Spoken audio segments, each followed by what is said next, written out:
It's cold again today. Yesterday was 80 something degrees, and today the high is about 40. No leaves coming out yet. Still early February though. But you can hear the wind blowing through the trees, and that's one of the reasons we moved out here. It's hard to tell in the video, but those geese are about 4 times the size of the ducks. Maybe you can tell with that one upending like that. They're just amazing. We got our second egg today. First one was yesterday morning. So one of those Khaki Campbells is laying. And I think it's the one who spends the time by herself. One of the drakes is named Gimpy, even though we said we weren't going to name them.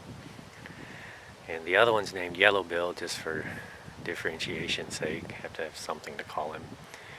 And I'm not sure if we're going to be able to keep both drakes or not. We're newbies at this, and I want the genetic diversity because we are hoping to breed some more, but just not sure. Gimpy's called Gimpy because just off to the left over here there was an otter attack when he was maybe half his age, and he got drugged through the water backwards repeatedly, bitten on the hip, the knee, and the ankle and toe. And I was checking about every hour or two that day, and I found him off there in those reeds. He had crawled about 10 feet off into the reeds or the bamboo, and he was bleeding and shaking and just laying there and didn't fight at all when I picked him up. Had no idea what to do, so I hiked up the hill to the house, isolated him, put him back in the brooder, got him some warmth, got him some water, got him some food, and I just used fresh water, hydrogen peroxide, Neosporin, and Band-Aids like you would if you were cut. And his ankle swelled up like crazy.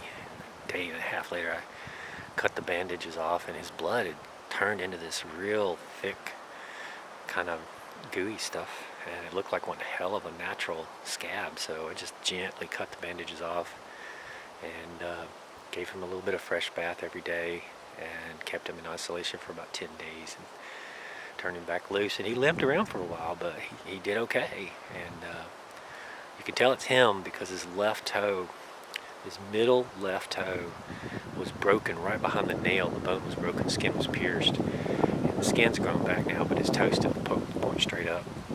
But he runs around and flies and everything, and he's actually taken over the flock and become the lead drake. So I don't think it was a bad thing.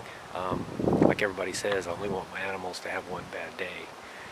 But that's nice to say until you get into the reality of this and you realize that, you know, you can treat them the best in the world and you can give them good food and shelter and protection, but they're still going to find some way to get hurt. But all in all, we're not doing terrible, you know. I watched a lot of YouTube channels, for a year before we decided to do this. But damn, I left the lights on. I'm gonna have to go back to the house. That's long enough. We'll come back later. Maybe them geese will do something.